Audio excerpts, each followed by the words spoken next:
で今家に帰ってきた。何作ってる？サラダ。ボスとの生活1年間経ってないか。1年。去年の7月の終わりに。あ、ちょうど。そう、ちょうど1年。どう？すごく楽しいよ。何が一番楽しかった？すごいアメリカ人の友達がたくさんできて、私アメリカ住むの初めてだったから、アメリカの考え方とか、政治もそうだけど文化とか社会に対する考え方とかすごい知ることができたな。一番びっくりしたこととか想像してなかったなみたいなのがある？一つはすごいブラックライブズマター今年なんか話題になったけど、やっぱ人種の問題はなんかもちろん知識として知ってはいたけど、アメリカに来るまでこんなになんか根深い、あとすごいセンシティブな問題ってことあんまり分かってなかった気がする。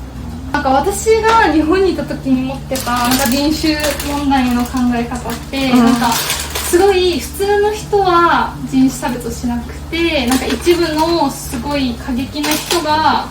人種差別をするっていう風になんか勝手に思い込んでた部分があったんだけど、アメリカに来てすごい思ったのは、なんか人種差別ってもう私たちの日本人も含めてなんだろう、なんか頭の中に染みついてるアンコンシャスバイアスとかって言われるけど、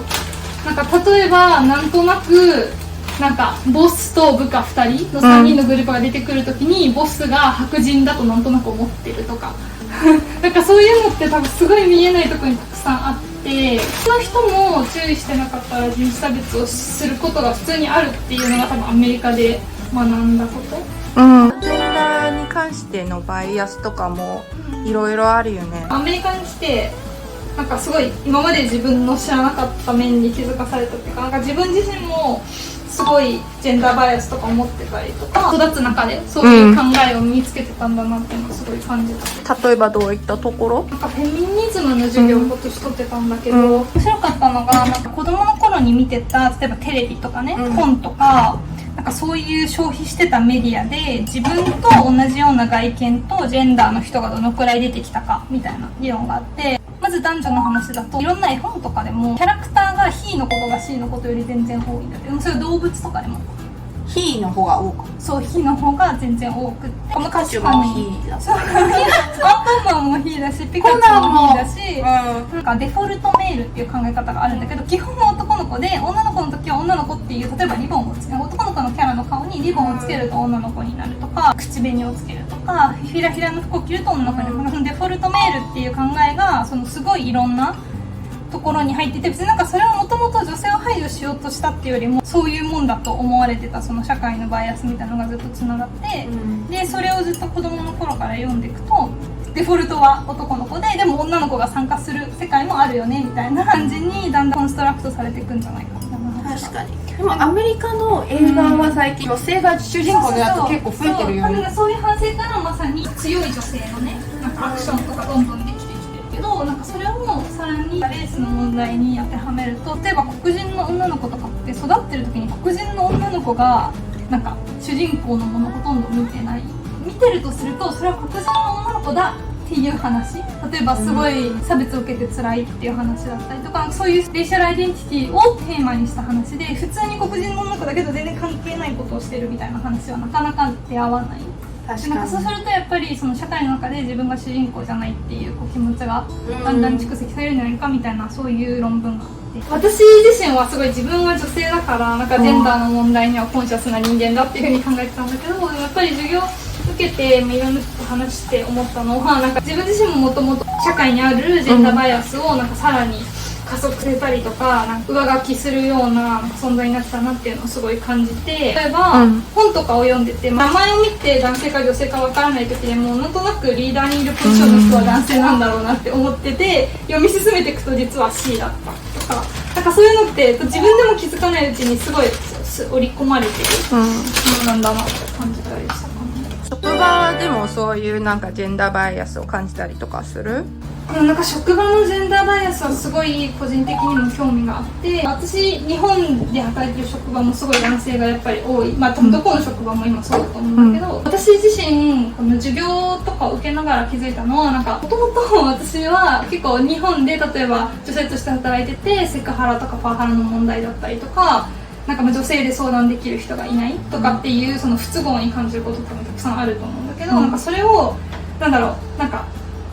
変な言い方だけどなんか払わなきゃいけないプライスみたいな風に感じてた面があって、もともと男性中心の職場に後から女性が入っていく時になんか払わなきゃいけない犠牲が、例えばちょっとしたセクハラを我慢しなきゃいけないとか、女性だから苦労してるっていう面もまあしょうがないかなっていう風になんとなく脳内で思ってた部分もすごくあって、なんかでもやっぱりアメリカの友人とかに指摘されたのは、いやなんかそれはそういう風であるべきじゃないから変えなきゃいけないし、声を上げなきゃいけないんじゃないって言われたのが結構印象的で、なんか自分自身も友達に話すまで気づかなかったかな。あとはやっぱりなんかこれおかしいなって思った時に、まあでも別に命に関わるようなことじゃないし、まあ言わなくてもいいかとか、っていう風に思っちゃう部分がすごい自分で大きかったんだなって、なんかそういうところって、そもそも変えられると思う？簡単にはやっぱ変わらないし、どうしても数の問題はあると思うけど、ゆっくり変わっていくとは思うし、どうしてもある程度職場で力があるポジションの人に女性が増えていくことで変わる部分もある。今だと結構多くの会社が一番若い層は男女の比がまあまあ同じくらいになってるけど、管理職はほとんど男性みたいなところも多いと思うから、そういうのは結構変わっていくんじゃないかなって思う。他のなんか解決策っていうか、こうどういう風にしたらこう変わると思う？こう例えば職場でこうある程度比率を一定にしたり、アメリカと関係ない話になっちゃうけど、日本の職場ってもともとなんか専業主婦の奥さんがいて、子供の面倒も見てくれる人がいる男性が夜中まで働いて頑張って、それで成り立ってるみたいな職場がすごい多かったと思って、なんか主婦で働いてたりとか想定してない会社のビジネスの作りになってるところがすごい多いんじゃないかなって思って、そういう働き方多分もう限界来てるし、別に男女関わらず残業時間の問題とか過労死の問題とかで、なんか誰でもサステナブルじゃない働き方変えなきゃなっていう動きはすでに出てきてると思うから、多分そういうのが変わることですごいなんか女性の職場における存在感も出しやすくなる。なるほど。昔のそういう制度にもいい面はあったと思うけど、もう今の社会はそろそろ変わんないといけないのかなって思ってます。確かに。できましたけど、できました全部緑が作った美しくないからお塩足りなかったら後で足してね。美味しそもう全然美しくない。じゃあ健康的な上に健康に食べてください。恥ずかしい。手作りですね。じゃらー。じゃあ食べに行きましょうか。はい。アメリカでよく自炊したりとかする？するよ。アメリカね、外食高いからね。確かに。いつもどういうのを作ってるの？いつもでも学校がある時とかはなんか土日とかに結構アメリカみんないっぱい作って同じものを1週間食べるとか多かったから、なんか学校ある時とかだったらスープとか作ったりとかして野菜スープとか1週間くらい食べてたりとか、